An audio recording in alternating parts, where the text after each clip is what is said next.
Assalamualaikum warahmatullahi wabarakatuh, pemirsa Bangka Pos dimanapun Anda berada. Jumpa kembali dengan saya Edi Yuswanto di Dialog Ruang Tengah.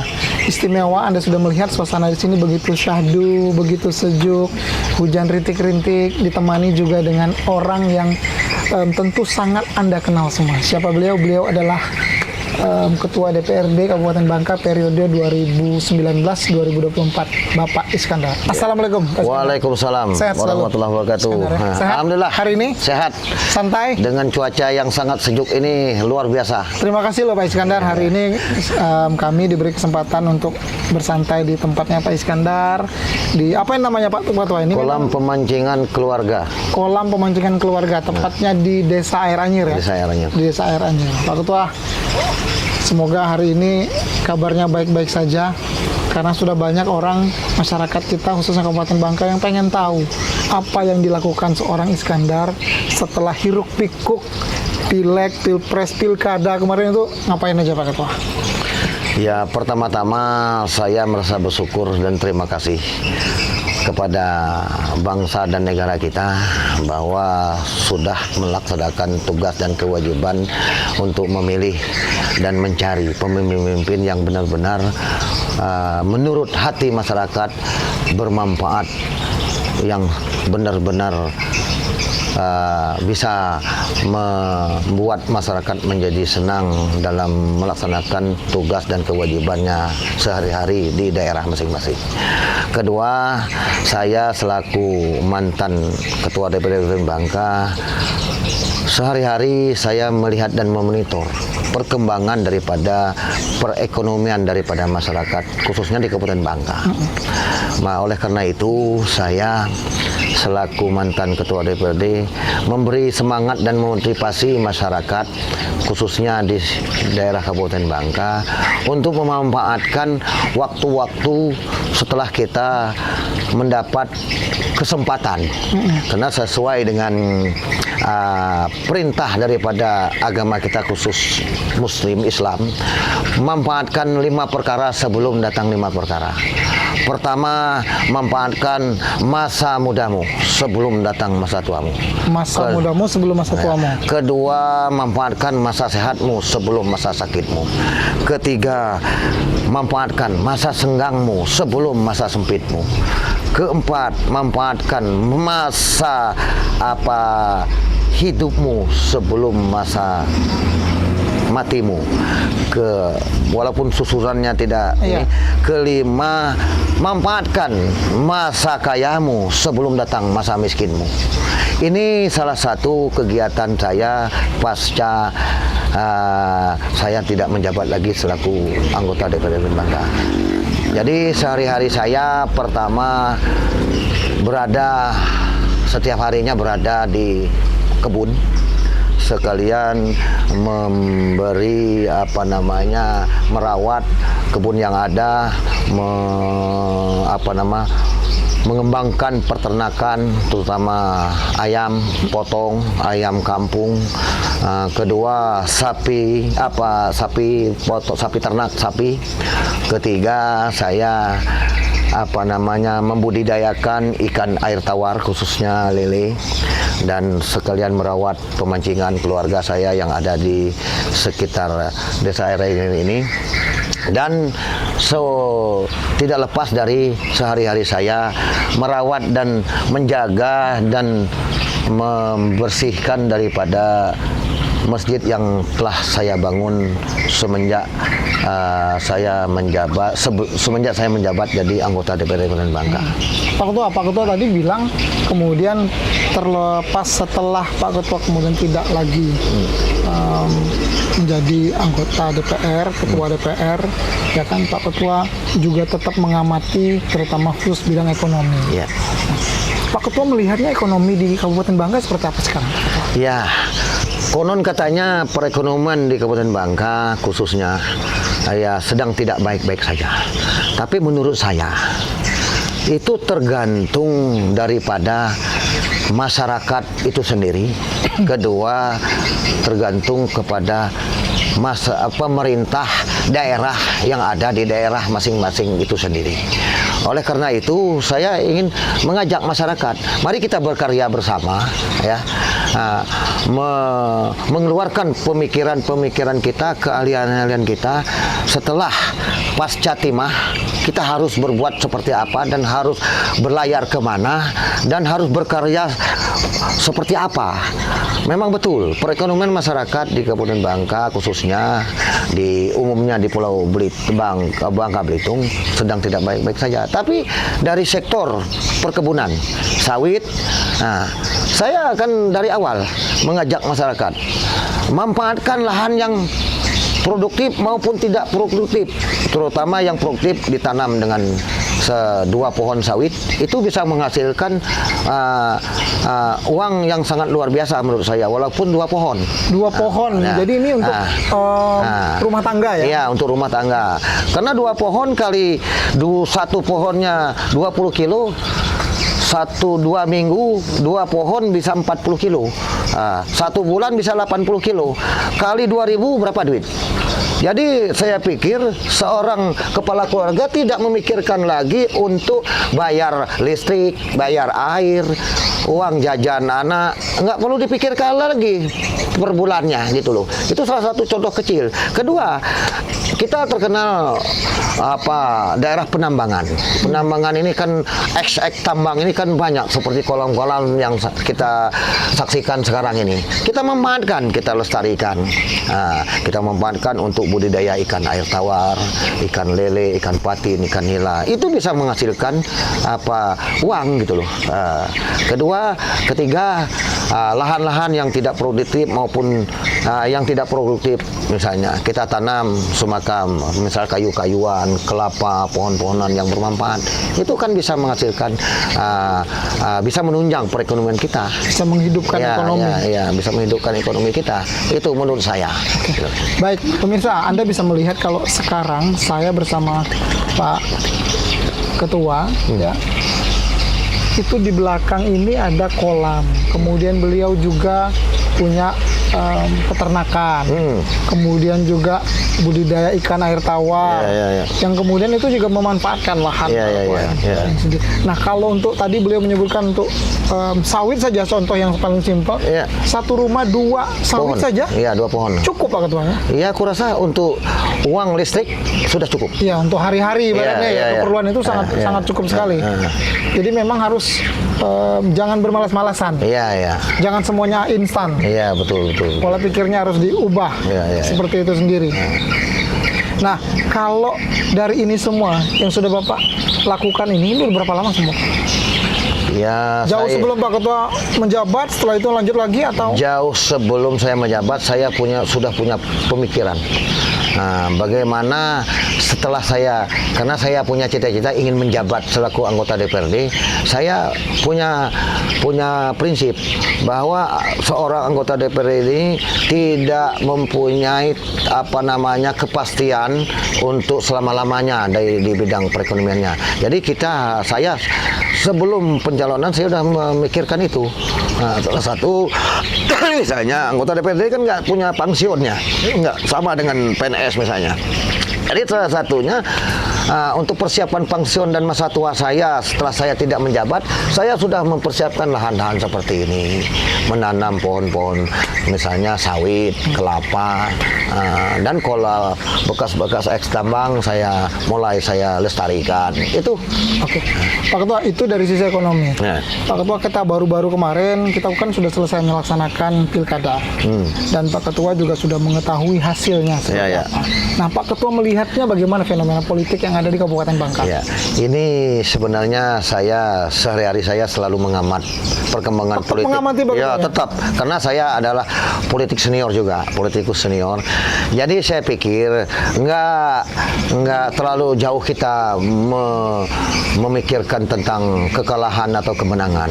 Kita kasih contoh aja, kalau seorang pemimpin itu memang betul-betul merakyat dan bisa mengorbankan harga dirinya, jati dirinya, jabatannya untuk kepentingan masyarakat, nggak sulit-sulit.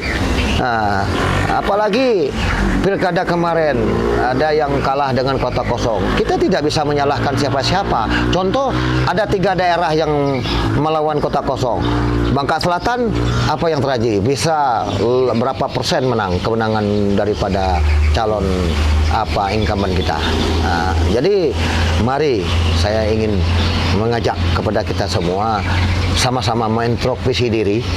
Apa kelemahan dan kesalahan kita itu adalah di pundak dan situasi kita masing-masing.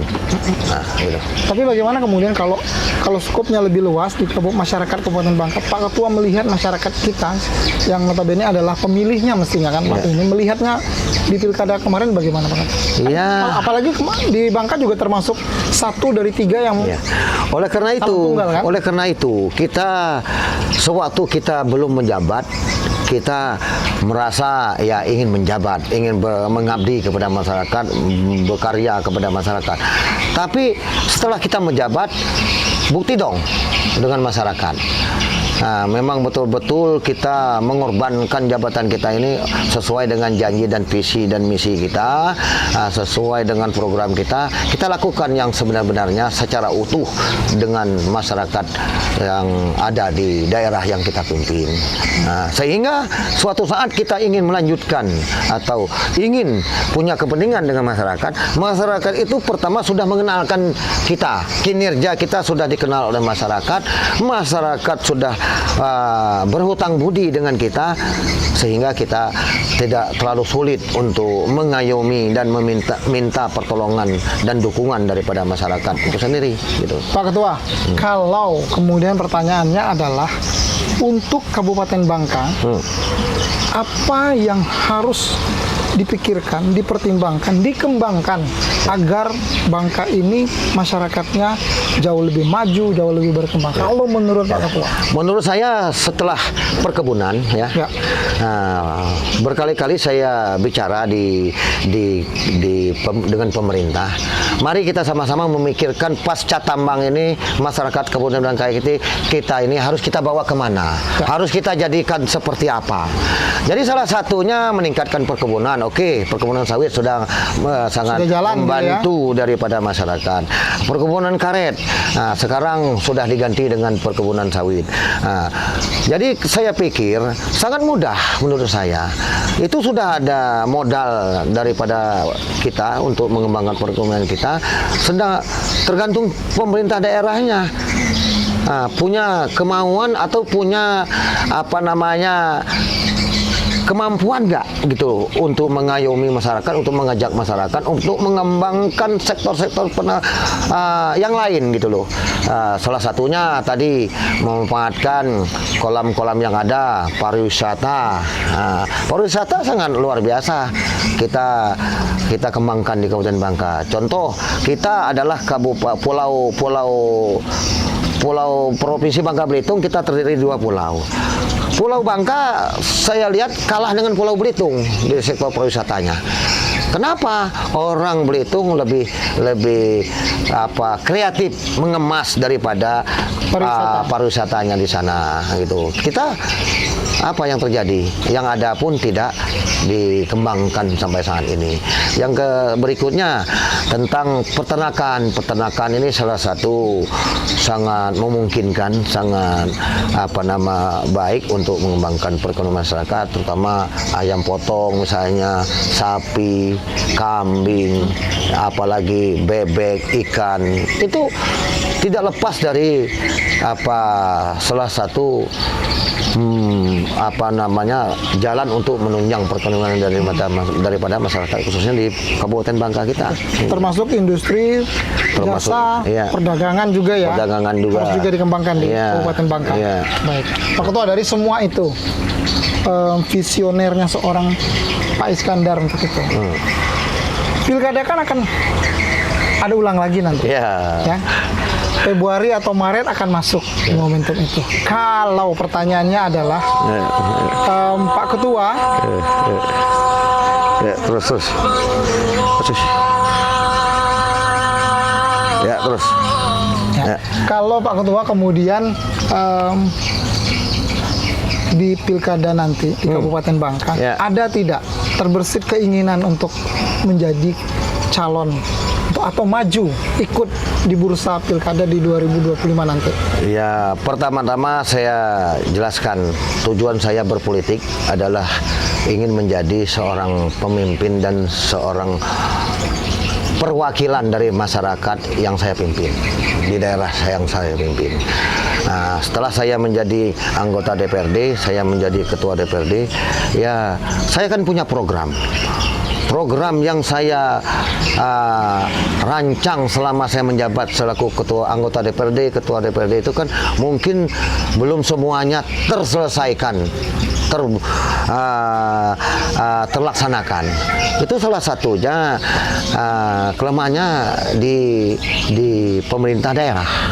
Oleh karena itu, dengan adanya momen pilkada nanti, ya saya selaku orang politik, apa salahnya saya ingin ikut untuk berkompetisi di pemilihan bupati atau wakil bupati ke depan, dengan tujuan niatnya ibadah karena Allah. Bukan untuk kepentingan siapa-siapa, bukan untuk kepentingan pribadi dan kelompok, tapi adalah kepentingan semata-mata ibadah karena Allah. Memang benar-benar membuat dan memberi sumbangsih yang benar-benar nyata dan tepat sasaran kepada masyarakat, khususnya di Kabupaten Bangka, insya Allah. Saya mau mencoba mempertajam sedikit sebelum kita akhiri. Keinginan terbesar atau niat pengen maju itu karena apa, Pak Ketua? Pertama, niat saya ingin maju berdasarkan pengalaman saya, ya sumber daya alam Kabupaten Bangka ini kan cukup banyak dan luas. Ini setelah saya lihat, saya amati, belum maksimal dimanfaatkan daripada masyarakat kita dan pemerintah daerah kita tentang di sektor sumber daya alam yang ada di Kabupaten Bangka kita. Contoh, salah satunya sisa-sisa daripada tambang kita ini. Itu kan banyak bahan-bahan yang sangat berharga, seperti pasir kuarsa, salah satu contoh kecilnya aja. Kita punya pasir kuarsa, punya kaulin, punya yang lain-lain. Itu saya rasa sangat dominan untuk kita manfaatkan untuk mengembangkan perekonomian yang ada di Kabupaten Bangka kita. Cita-cita saya itu, Pak. Oke, Pak Ketua, kemudian ada juga yang menyebutkan kalau di Bangka, Pak Ketua kan merupakan kader PDIP yang sangat loyal sekali yang sejauh ini kan. Nah, itu sudah ada komunikasi politik kah untuk langkah 2025? Saya sampai hari ini terus terang saja, sesuai dengan yang telah saya lakukan, saya menjabat selaku anggota DPRD. Saya itu dicalonkan dulu sebagai anggota DPRD. Dulu? Dicalonkan. Dulu tuh kapan, Pak Ketua? Tahun Pertama 2004 2019 saya mencalonkan diri, tapi saya dicalonkan pertama oleh partai, kedua dicalonkan oleh masyarakat. Nah, sehingga saya bisa ikut. Setelah saya ikut, langsung saya jadi. Sama halnya dengan pilkada. Saya nggak terlalu ya kayak orang kawan-kawan yang lain mau ini mau ikut pilkada, mau jadi bupati, mau bupati. Tapi pertama kalau memang benar-benar partai menghendaki saya, masyarakat menyenangi saya, mengharap saya menjadi pemimpin mereka serta ridho dari Allah SWT, saya siap untuk menjalankan tugas yang sebenar-benarnya. Gitu. Jadi yang penting kalau partai menghendaki, perintah partai, masyarakat mensupport, maka Iskandar pun siap. Siap. Gitu. Luar biasa. Dengan niat, tidak ada janji, tidak ada visi, tidak ada yang lain. Niatnya inna sholati wa nusuki wa mahyaya mamati lillahi rabbil alamin. Setiap saya melangkah dengan mengucapkan bismillahirrahmanirrahim, hidup dan matiku hanya untuk beribadah kepada Allah dan untuk kesejahteraan masyarakat yang saya ayomi dan saya pimpin. Baik, Pak Ketua. Kemudian ada lanjutan lagi sedikit lagi karena mungkin masih banyak yang penasaran. Kalau Pak Ketua ya, semua mensupport Pak Ketua. Kan akhirnya semua mensupport Pak Ketua, terutama PDIP mendukung memberikan tiket itu kepada Pak Ketua. Pak Ketua lebih memilih ada lawan atau calon tunggal? Ya, kalau pertarungan itu kan yang lebih serunya ada lawan. Ada lawan. Kalau tidak ada lawan, ya bagaimana kita merubah sistem gitu loh.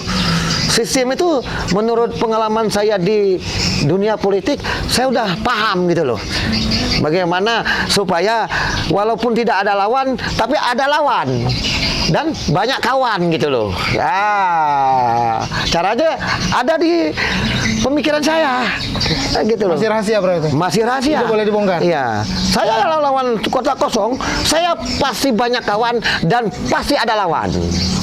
Bagaimana saya membuatnya? Nah, gitu loh. Baik. Berarti lebih baik ada lawan ya? Ada lawan. Lebih seru. Gitu loh. Dan lebih memperlihatkan politik yang sebenarnya. Iya.